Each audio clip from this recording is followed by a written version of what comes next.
Good morning, I'm Eva Pilgrim in for Diane Macedo. Thanks for streaming with us. In today's update, approximately 129 Americans are testing positive for COVID-19 every minute here in the U.S. And in the last week alone, the U.S. has reported more than 1.3 million cases, more than any other week on record. As cases rise and hospitals near capacity, more than 30 million people in California are under strict new lockdown orders. That's nearly the entire state. Now, some of those new orders include business closures and banning gatherings with anyone outside your household until after Christmas. This with just 3 days to go until the FDA's critical meeting to discuss approval of Pfizer's vaccine candidate. In an interview on GMA this morning, Surgeon General Jerome Adams urged Americans to remain vigilant until that vaccine is widely distributed. Cases are going up, hospitalizations are going up. My colleagues are dog-tired, and we need you to hang on just a little bit longer because we've got vaccines coming, but we want as many people to be alive to get them as possible. The UK is set to be the first nation to begin administering the Pfizer vaccinations this week. Well, President-elect Joe Biden has announced his picks for who will help lead the country through the pandemic. Biden will nominate California Attorney General Xavier Becerra as Secretary of Health and Human Services. While Becerra doesn't have a background in medicine, he led a campaign to protect the Affordable Care Act. Now, if confirmed, Becerra will be the first Latino to head HHS. Meanwhile, President Trump's personal attorney, Rudy Giuliani, has tested positive for COVID-19. He remains in a Washington hospital, but says he's feeling good. Giuliani had been traveling the country pushing the president's false election claims. Last week, he traveled to Arizona, Michigan, and Georgia, where he appeared mostly maskless at legislative meetings. Now, Arizona's legislature is closing this week after at least 13 lawmakers came in close contact with Giuliani during his visit. And twin runoff elections in Georgia will determine which party will control the Senate. Most of the candidates took to the debate stage last night, where they sparred over religion, policing, and the pandemic. Noticeably absent, Republican Senator David Perdue chose not to participate. Now, Elwin Lopez joins me from Atlanta with more now. And Elwin, let's start. I just want to know some of the key moments from last night's debate. Yeah, so Eva, you mentioned there the first debate was not really a debate at all. Republican Senator David Perdue had declined the Atlanta Press Club's invitation to participate in that debate. So his Democrat opponent, Jon Ossoff, had his allotted 30 minutes to hit Perdue on stock trades. He also called him arrogant for not showing up to the debate. And even with all of that, Perdue's campaign responded saying that Ossoff did not win that debate. But the real gloves came off in that second debate between Republican Senator Kelly Loeffler and Reverend Raphael Warnock. Loeffler calling Warnock multiple times, almost every single time she mentioned his name, a radical liberal, and Warnock accusing Loeffler of using her position as a senator to make millions of dollars. Now, this all taking place on the eve of the last day to register to vote for those runoffs, which will happen here. The last day to register to vote is today. And of course, it just shows how important this race is, not only to Georgians here, but to Americans across the country, Eva. Now, Ellen, Senator Loeffler was asked repeatedly whether she would admit that President Trump lost the election, including this point-blank question from her opponent, Raphael Warnock. Let's take a listen. Yeah, my question is pretty simple. Yes or no, Senator Loeffler, did Donald Trump lose a recent presidential election? You know, President Trump has every right to use every legal recourse available. In our own state, we've seen time and again that we have investigations that need to be completed. What did you take away from most those exchanges, Elwin?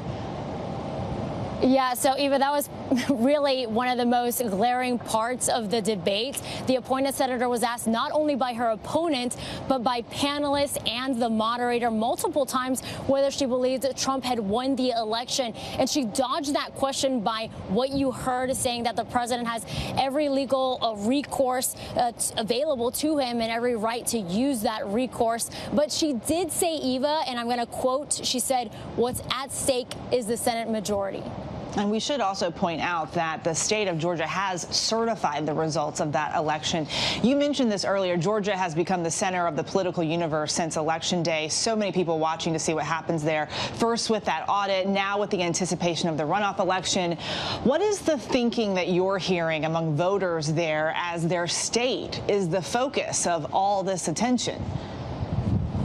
Well, I can tell you, Eva, it's nonstop here. Republicans and Democrats, as you know, have poured millions of dollars into Georgia, and mailboxes, including my mailbox, is full of political ads. So it's something that we're seeing across the state of Georgia, and it just shows how high the stakes are here. We know that heavy hitters from both parties are rallying for the Democrats and for the Republicans here. President Trump came here. He was in Valdosta over the weekend. He was doing that in support of the candidates, the Republican candidates. And then you have former President Barack Obama, who is holding virtual events as well here. It's for those on his party, for Warnock and for Ossoff. So you can see that this is something that they are really focused on, and they really understand how high the stakes are. And of course, this will determine what Biden's presidency is going to look like. So again, all eyes are no longer on November 3rd. They're now on January 5th. And again, the Secretary of State's office had a press conference just a little while ago, right before we came on the air, where he said exactly that. All eyes are on January 5th. Eva. And no question, the stakes are high for both parties there in Georgia. Elwin Lopez for us. Thank you so much. We turn now to new questions about the mysterious death of former Zappos CEO Tony Hsieh, who died days after he was pulled from a house fire. Now, the cause is still under investigation, but some of his friends are now speaking out, alleging increasingly erratic behavior, some saying they knew something was wrong, but they were unable to reach him. This morning, new details about the months leading up to the unexpected death of former Zappos CEO Tony Hsieh. Like this downward spiral happened in 3 months, 2-3 months. Hsieh dying from smoke inhalation after a fire at a home in Connecticut. Questions now swirling about his death. I reported a fire in the building. One person stuck inside. The fire happened in the early morning hours of November 18th. According to police, Hsieh was locked inside a storage area at the back of the home when firefighters arrived. The male is barricaded inside. He's not answering the door. Everyone else is outside the house. They're trying to get him to open up. Now, the Wall Street Journal reporting that sources say before Hsieh went into that shed, he asked the people in the house to check on him every 5 minutes. They said Tony used a heater in the shed to lower the oxygen level. Hsieh was rushed to a hospital with severe injuries before being transferred to a burn center. The cause of the fire still under investigation.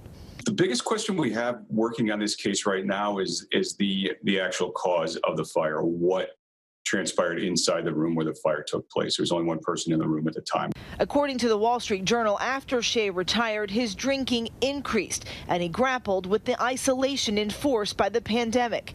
Friends telling the Wall Street Journal, Hsieh began experimenting with drugs such as mushrooms and ecstasy, along with other extreme behaviors like becoming increasingly fascinated with fire and depriving his body of food and oxygen. Friends like the singer Jewel trying to intervene. According to Forbes, she sent Hsieh a letter writing, "I am going to be blunt. I need to tell you that I don't think you are well and in your right mind. The people you are surrounding yourself with are either ignorant or willing to be complicit in you killing yourself."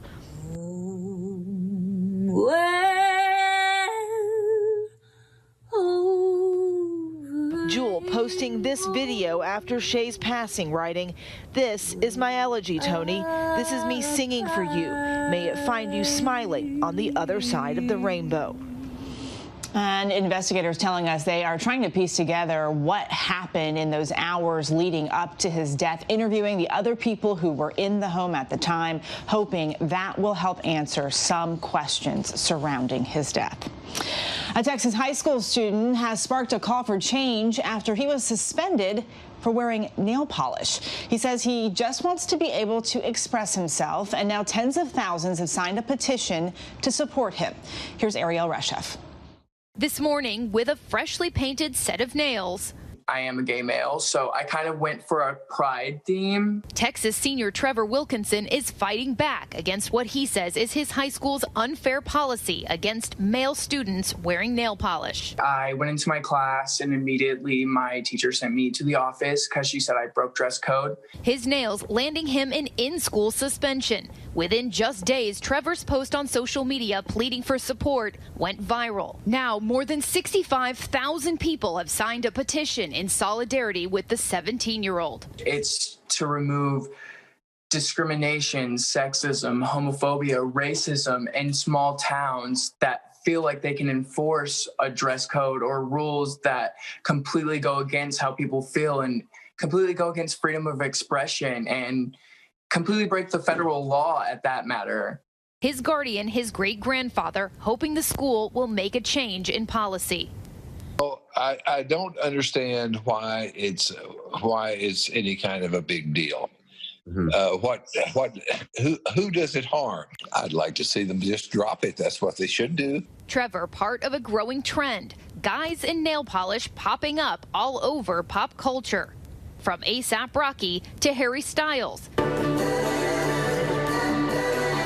to Bad Bunny, more and more male artists are flashing manicures. Clyde High School, which has an extensive dress code covering everything from attire to hair to piercings, saying in a statement, the district conducts a diligent and thoughtful review of the dress code on an annual basis. Parents and students are provided with a copy of the dress code prior to the start of each new school year. Questions or concerns with the dress code are reviewed individually, and the district cannot share any information regarding a specific student. Trevor says he just wants to authentically express himself like any of his peers. The fact that I'm even painting my nails right now means so much to me, and it shows my growth. I would not change who I am for the world, and I'm learning to fully love myself and be comfortable in my own skin and sexuality, and I think that is an amazing thing. And Trevor posted a note of gratitude, thanking everyone for their support. The school district says that it appreciates all of the input and feedback from the community, and it will take it into consideration. Eva? Ariel Resha for us there. Thank you. And that does it for this ABC News Live update. I'm Eva Pilgrim, in for Diane Macedo. Thank you for joining us. And remember, ABC News Live is here for you all day with the latest news, context, and analysis. I will see you back here at 3 p.m. for the breakdown with Terry Moran. December 7th, 1941, a date which will live in infamy. The United States of America was suddenly and deliberately attacked by naval and air forces of the Empire of Japan. No matter how long it may take us to overcome this premeditated invasion, the American people in their righteous might will win through to absolute victory.